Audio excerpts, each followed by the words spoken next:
നമസ്കാരം. 12 വർഷത്തിലൊരിക്കൽ നടക്കുന്ന മാസി മഹാമഹ ഉത്സവത്തിൽ പങ്കെടുക്കാൻ സൂക്ഷ്മരൂപത്തിലെത്തുന്ന 33 കോടി ദേവതകളോടൊപ്പം മഹാമഹക്കുളത്തിൽ നീരാടിയാൽ മോക്ഷം എന്നും യുഗാന്തത്തിലെ പ്രളയത്തിൽ മേരുപർവ്വതത്തിലിരുന്ന അമൃതകുംഭത്തിലെ നാളികേരം വീണ സ്ഥലമെന്ന് സ്ഥലപുരാണത്തിൽ പരാമർശിക്കുന്നതുമായ കുംഭകോണത്തിലെ ഒരു ശിവക്ഷേത്രത്തെക്കുറിച്ച് മനസ്സിലാക്കാം. ക്ഷേത്രം അരുൾമിகு അഭിമുഖേശ്വര സ്വാമി തിരുക്കോവിൽ. ഈ ക്ഷേത്രം തമിഴ്നാട്ടിൽ തഞ്ചാവൂർ ജില്ലയിൽ കുംഭകോണത്തിലുള്ള മഹാമഹക്കുളത്തിന്റെ കിഴക്കേ കരയിലാണ് സ്ഥിതി ചെയ്യുന്നത്. ഇവിടെ മൂലവർ ശ്രീപരമേശ്വരൻ അഭിമുഖേശ്വരർ എന്ന നാമത്തിലും ദേവി പാർവതി അമൃതവല്ലി എന്ന നാമത്തിലും കുടികൊള്ളുന്നു. കുംഭകോണത്തിൽ 12 വർഷത്തിലൊരിക്കൽ മാസിമാസത്തിൽ നടക്കുന്ന 10 നാൾ മഹാമഹ ഉത്സവത്തിൽ മഹാമഹക്കുളക്കരയിൽ ഒത്തുചേരുന്ന 12 ശിവക്ഷേത്രങ്ങളിലെ ദൈവങ്ങളിൽ ഒരാളാണ് ഭഗവാൻ അഭിമുഖേശ്വരർ. പ്രധാനമായും വൈത്തീശ്വരൻ കോവിൽ പോലെ രോഗപരിഹാര സ്ഥലമാണ് ഈ ക്ഷേത്രം. 12 രാശികളിൽ തുലാം രാശിക്കാർക്കുള്ള ദോഷപരിഹാര സ്ഥലം കൂടെയാണിത്. നെല്ലിമരം സ്ഥലവൃക്ഷമായ ഈ ക്ഷേത്രത്തിന് നെല്ലിക്കയ്ക്കുള്ള ഔഷധ ഗുണങ്ങൾ പോലെ അസുഖം മാറ്റുന്ന സ്ഥലം എന്ന ഖ്യാതിയുണ്ട്. ഈ ക്ഷേത്രത്തിൽ നെല്ലിക്ക ദാനം ചെയ്താൽ അസുഖമില്ലാതെ ജീവിതകാലം കഴിയാം എന്നാണ് പറയുന്നത്. ഈ ക്ഷേത്രത്തിനടുത്തുള്ള പുണ്യതീർത്ഥമായ മഹാമഹക്കുളത്തിൽ നീരാടി അഭിമുഖേശ്വരരെ പ്രാർത്ഥിച്ചാൽ മാറാത്ത ഒരസുഖവുമില്ല. ഇങ്ങനെ പറയാൻ കാരണമായ കഥ ഇതാണ്. കശ്മീരിലുള്ള സുധപൻ എന്ന ബ്രാഹ്മണനും ഭാര്യ ശീലവതിക്കും സുമതി എന്നൊരു മകളുണ്ടായിരുന്നു. അവൾക്ക് വിവാഹപ്രായം എത്തിയപ്പോൾ അവളുടെ മുജ്ജന്മ കർമ്മ വിനയാൽ അവൾക്ക് കുഷ്ഠരോഗം പിടിപെട്ടു. അവർ ശിവഭഗവാനെ മനമുരുകി പ്രാർത്ഥിച്ചു. ഒരു നാൾ നാരദമുനി സുധപന്റെ സ്വപ്നത്തിൽ പ്രത്യക്ഷപ്പെട്ട് ഇവിടെ എത്തി അഭിമുഖേശ്വരരെ പ്രാർത്ഥിക്കാൻ പറഞ്ഞു. അപ്രകാരം മഹാമഹക്കുളത്തിൽ നീരാടി ഭഗവാനെ പ്രാർത്ഥിച്ച സുമതിയുടെ രോഗം വേഗം മാറുകയും ഭഗവാന്റെ നിർദ്ദേശപ്രകാരം ഈ ക്ഷേത്രത്തിൽ വെച്ച് അവളുടെ വിവാഹം നടത്തുകയും ചെയ്ത് കുറച്ചു കാലത്തിന് ശേഷം ബ്രാഹ്മണ ദമ്പതികൾ കൈലാസം പൂകി എന്നാണ് ഐതിഹ്യം. മഹാമഹ ഉത്സവത്തിൽ പങ്കെടുക്കുന്ന 12 ശിവക്ഷേത്രങ്ങളിൽ വെച്ച് ഏറ്റവും വലിയ ഭൈരവ പ്രതിഷ്ഠയാണ് ഈ ക്ഷേത്രത്തിലുള്ളത്. അടുത്തായി സ്വർണ്ണാകർഷണ ഭൈരവരുമുണ്ട്. അതേപോലെ നവഗ്രഹ മണ്ഡപത്തിലെ 8 ഗ്രഹങ്ങളും ഒരേ ഉയരത്തിലും ശനീശ്വരൻ മാത്രം സ്വല്പം ഉയരം കൂടുതലുമാണ്. ശനീശ്വരൻ ഇവിടെ മംഗളശനിയാണ്. ശനിയാഴ്ചകളിൽ ഇവിടെ നല്ലെണ്ണ ദീപം തെളിയിച്ച് പ്രാർത്ഥിച്ചാൽ ശനിദോഷത്തോടൊപ്പം മറ്റു ദോഷങ്ങളും മാറുമെന്നാണ് പറയുന്നത്. ഈ ക്ഷേത്രത്തിൽ ശിവഭഗവാൻ മുമ്പ് കിഴക്ക് ദർശനമായാണ് കുടികൊണ്ടിരുന്നത് എന്നാണ് പറയുന്നത്. ഗംഗ, യമുന, സരസ്വതി തുടങ്ങിയ നവനദികൾ തങ്ങളുടെ പാപം കളയാൻ മഹാമഹക്കുളക്കരയിലെത്തി തങ്ങൾക്ക് ഭഗവാനെ ദർശിക്കണമെന്നുള്ള അഭ്യർത്ഥന മാനിച്ച് ഭഗവാൻ അവർക്ക് അഭിമുഖമായി മഹാമഹക്കുളത്തെ നോക്കി പടിഞ്ഞാറ് ഭാഗത്തേക്ക് തിരിഞ്ഞിരുന്നു എന്നാണ് പറയുന്നത്. അങ്ങനെയാണ് ഭഗവാന് അഭിമുഖേശ്വരർ എന്ന നാമം വന്നത്. ഈ ക്ഷേത്രത്തെക്കുറിച്ചുള്ള ഐതിഹ്യം ഇങ്ങനെയാണ്. പുരാണപ്രകാരം ഓരോ യുഗാന്തത്തിലും പ്രളയം സംഭവിക്കുക എന്നത് ദൈവഹിതമാണ്. അങ്ങനെ ഒരു പ്രളയം വരാൻ പോകുന്നു എന്ന് മനസ്സിലാക്കിയ ബ്രഹ്മാവ് പ്രളയത്തിന് ശേഷം ജീവജാലങ്ങളെല്ലാം നശിച്ചാൽ എവിടെയിരുന്ന് സൃഷ്ടികർമ്മം തുടങ്ങും എന്ന് വിഷമിച്ച് ശിവഭഗവാന്റെ അടുത്തെത്തി. ശ്രീ പരമേശ്വരൻ ബ്രഹ്മാവിനോട് പല പുണ്യസ്ഥലങ്ങളിൽ നിന്നും മണ്ണെടുത്ത് അമൃതിനൊപ്പം കുഴച്ച് ഒരു മായക്കുംഭം തയ്യാറാക്കി അതിൽ സൃഷ്ടിബീജങ്ങൾ അമൃതിനൊപ്പം വെച്ച് മേരുമലയുടെ ഉച്ചിയിൽ സൂക്ഷിക്കാൻ പറഞ്ഞു. ഭഗവാന്റെ നിർദ്ദേശപ്രകാരം ബ്രഹ്മാവ് പല പുണ്യഭൂമികളിൽ നിന്നും മണ്ണെടുത്ത് കുടം നിർമ്മിക്കാൻ ശ്രമിച്ച് പരാജയപ്പെട്ട് ഒടുവിൽ ഒരു കുടം തയ്യാറാക്കി. മണ്ണെടുത്ത സ്ഥലമാണ് തിരുച്ചേരെ.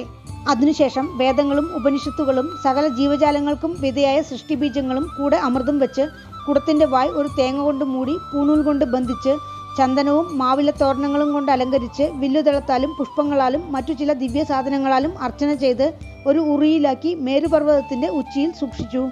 സംഹാരതാണ്ഡവമാടി വന്ന പ്രളയ തിരമാലകളാൽ മേരുമലയിൽ സൂക്ഷിച്ചിരുന്ന കുംഭം തെക്ക് ദിശ നോക്കി ഒഴുകിപ്പോയി. പ്രളയത്തിൽ വർഷങ്ങൾ കടലിൽ ഒഴുകി നടന്ന ശേഷം കുംഭം കരക്കടിഞ്ഞ പ്രദേശമാണ് കുംഭകോണം എന്നാണ് ഐതിഹ്യം. ദേവന്മാരുടെ അഭ്യർത്ഥന പ്രകാരം ശിവഭഗവാൻ കിരാതമൂർത്തിയായി എത്തി തന്റെ അമ്പിനാൽ ആ കുടം ഉടച്ചു. അപ്പോൾ ആ കുംഭത്തെ അലങ്കരിച്ചിരുന്ന സാധനങ്ങൾ അത്രയും പല ഭാഗത്തേക്ക് തെറിച്ചുപോയി. കുംഭത്തിലുണ്ടായിരുന്ന അമൃത് 24 കിലോമീറ്റർ ദൂരം വരെ ഒഴുകി എന്നാണ് പുരാണങ്ങളിൽ പരാമർശിച്ചിരിക്കുന്നത്. കുംഭത്തിൽ ഉണ്ടായിരുന്ന സാധനങ്ങൾ വീണ സ്ഥലങ്ങളിൽ നിന്നും 12 ശിവലിംഗങ്ങൾ ഉദ്ഭവിച്ചു. പിന്നീടവ ക്ഷേത്രങ്ങളായി രൂപം കൊണ്ടു എന്നാണ് പറയുന്നത്. കുടത്തിന്റെ വായ്ഭാഗം അടച്ചു വച്ചിരുന്ന തേങ്ങ തെറിച്ചു വീണ് സ്വയംഭൂവായ ഒരു ശിവലിംഗം രൂപപ്പെട്ടതാണ് ഈ ക്ഷേത്രത്തിലെ ഭഗവാൻ അഭിമുഖേശ്വരർ. അതിനാൽ തന്നെ ഭഗവാന് നാളികേശ്വരർ എന്നും നാമമുണ്ട്. ആ 12 ക്ഷേത്രങ്ങളും അമൃതകുംഭത്തിൽ നിന്ന് തെറിച്ചുപോയ സാധനങ്ങളും ഇവയാണ്. കാശി വിശ്വനാഥർ കോവിൽ കുംഭത്തിന്റെ വായ്ഭാഗം വീണ സ്ഥലം. ആദികുംഭേശ്വരർ കോവിൽ അമൃതകുംഭം തങ്ങിയ സ്ഥലം. നാഗേശ്വരർ കോവിൽ വില്വം വീണ സ്ഥലം. സോമേശ്വരർ കോവിൽ ഉറി വീണ സ്ഥലം. കൊട്ടയൂർ കോടീശ്വരർ കോവിൽ അമൃതത്തുള്ളികൾ വീണ സ്ഥലം. കാളഹസ്തീശ്വരർ കോവിൽ ചന്ദനം വീണ സ്ഥലം. ഗൗതമേശ്വരർ കോവിൽ പൂണൂൽ വീണ സ്ഥലം. അമൃത കലശനാഥർ കോവിൽ കലശത്തിന്റെ നടുഭാഗം വീണ സ്ഥലം. ബാണപുരീശ്വരർ കോവിൽ കിരാതമൂർത്തി കുടത്തിന് അമ്പെയ്ത സ്ഥലം. അഭിമുഖേശ്വരർ കോവിൽ തേങ്ങ വീണ സ്ഥലം. കമ്പട്ട വിശ്വനാഥർ കോവിൽ പുഷ്പങ്ങൾ, മുല്ലപ്പൂ എന്നിവ വീണ സ്ഥലം. ഏകാംബരേശ്വരർ കോവിൽ, ദർഭ, വെറ്റില എന്നിങ്ങനെ മറ്റ് അലങ്കാര സാധനങ്ങൾ വീണ സ്ഥലം. ഈ 12 ശിവക്ഷേത്രങ്ങളും ചക്രപാണി കോവിൽ, രാമസ്വാമി കോവിൽ, വരാഹപ്പെരുമാൾ കോവിൽ, സാരംഗപാണി കോവിൽ, രാജഗോപാലസ്വാമി കോവിൽ എന്നിങ്ങനെ 5 വിഷ്ണു ക്ഷേത്രങ്ങളും 12 വർഷത്തിലൊരിക്കൽ മാസം മകൻ നക്ഷത്രത്തിൽ ഗുരു ചിങ്ങം രാശിയിലും സൂര്യൻ കുംഭം രാശിയിലും പ്രവേശിക്കുന്ന പൗർണമി ദിവസം നടക്കുന്ന ഉത്സവമായ മാസി മഹാമഹത്തിൽ പങ്കുകൊള്ളുന്നു. ഏകദേശം 6 ഏക്കറോളം വിസ്തീർണമുള്ളതും ദേവലോകത്തെ അമൃത് വീണതെന്ന് ഐതിഹ്യവുമുള്ള കുംഭകോണത്തിന്റെ ഹൃദയഭാഗത്ത് സ്ഥിതി ചെയ്യുന്ന മഹാമഹക്കുളത്തിലാണ് ഉത്സവം നടക്കുന്നത്. 16 ചെറിയ മണ്ഡപങ്ങൾ ഈ ക്ഷേത്രക്കുളത്തിന് ചുറ്റിലും പുണ്യനദികളുടേതും അഷ്ടദിക്പാലകരുടേതുമായ നാമങ്ങളുള്ള 21 തീർത്ഥക്കിണറുകൾ ഈ കുളത്തിനുള്ളിലും ഉണ്ടെന്നാണ് പറയുന്നത്. ഈ ക്ഷേത്രങ്ങളിൽ നിന്നെല്ലാം വൻ സന്നാഹത്തോടെ ഉത്സവമൂർത്തികളെത്തി മഹാമഹക്കുളത്തിൽ തീർത്ഥനീരാടുന്നു. ലോകത്തുള്ള പുണ്യനദികളും 33 കോടി ദേവതകളും 14 ലോകങ്ങളിൽ വസിക്കുന്നവരും സൂക്ഷ്മരൂപത്തിൽ ലക്ഷക്കണക്കിന് മനുഷ്യരോടൊപ്പം അന്നേ ദിവസം നീരാടാനെത്തും എന്നാണ് വിശ്വാസം. ആ നിമിഷം വരെ ചെയ്ത പാപങ്ങളെല്ലാം മാറി മോക്ഷപ്രാപ്തി അരുളുന്നതാണ് ഈ സ്നാനം എന്നാണ് പറയുന്നത്. അന്ന് രാത്രി ഗംഭീരമായി രഥോത്സവവും ക്ഷേത്രങ്ങളിൽ നടക്കുന്നു. ഏകദേശം 1800 വർഷത്തോളം പഴക്കം തോന്നിക്കുന്നതും 2 നില രാജഗോപുരത്തോടും കൂടിയുള്ള പടിഞ്ഞാറ് ദർശനമായ അഭിമുഖേശ്വരർ കോവിൽ 16-ാം നൂറ്റാണ്ടിൽ തഞ്ചാവൂർ ഭരിച്ചിരുന്ന അച്യുതപ്പ നായ്ക്കരുടെ മന്ത്രി ഗോവിന്ദ ദീക്ഷിതർ പുനർനിർമ്മാണം ചെയ്തതായാണ് കണക്കാക്കുന്നത്. 2015 ഒക്ടോബർ മാസത്തിലാണ് ക്ഷേത്രത്തിൽ കുംഭാഭിഷേകം നടന്നത്. ക്ഷേത്രത്തിൽ കൊടിമരം, ബലിപീഠം, നന്ദി ഭഗവാനെയും കടന്ന് അകത്ത് പ്രവേശിച്ചാൽ നടരാജ നർത്തനം പോലെ തോന്നിക്കുന്ന ദ്വാരപാലകർ കാവൽ നിൽക്കുന്ന കരുവറയ്ക്കുള്ളിൽ മൂലവർ ശിവഭഗവാൻ അഭിമുഖേശ്വരർ എന്ന നാമത്തിൽ സ്വയംഭൂ ശിവലിംഗമായി പടിഞ്ഞാറ് ദർശനമായി അരുൾ പാലിക്കുന്നു.